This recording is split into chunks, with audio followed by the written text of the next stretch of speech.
Our top story at this hour, the Senate is all set to vote this week on the sweeping $1.9 trillion coronavirus relief bill in the US.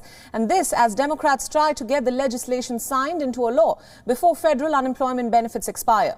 The House of Representatives narrowly approved the bill to help Americans who are reeling under the after effects of the pandemic. The action now moves to the Senate, which can prove to be difficult for the Democrats due to little Republican support for the bill.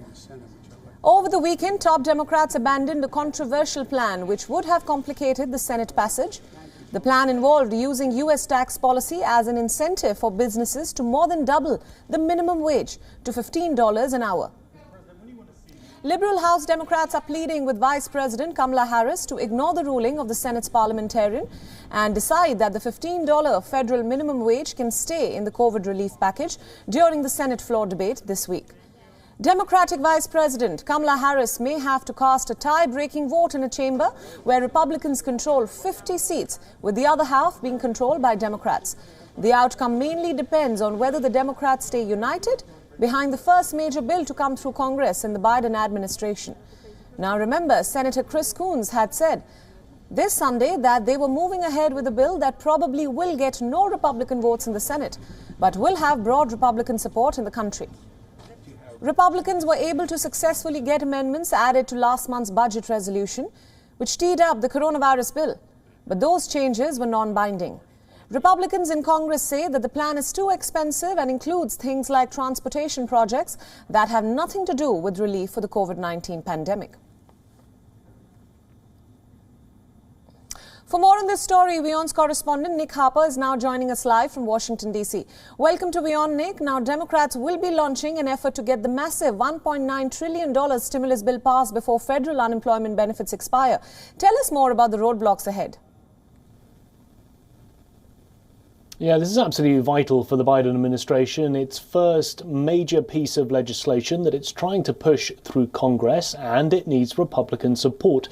I mean, we are in an incredible situation. Just a month or so ago, when President Biden came into office, he was talking about trying to get bipartisan support for this bill. He felt that he would be able to get 17 Republicans to join the 50 Democrats to be able to get the two-thirds majority needed to get this through.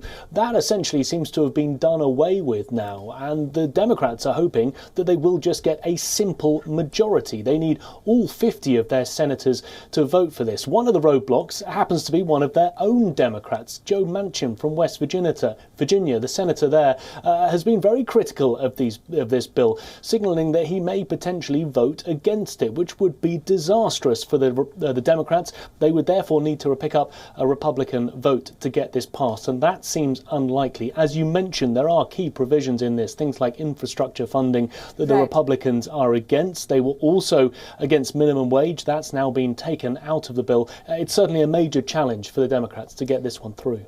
Right. Now, Nick, President Biden has also urged quick action on the bill. Is there a fear now that too much time is being spent debating while the economic fallout of the pandemic continues to affect Americans?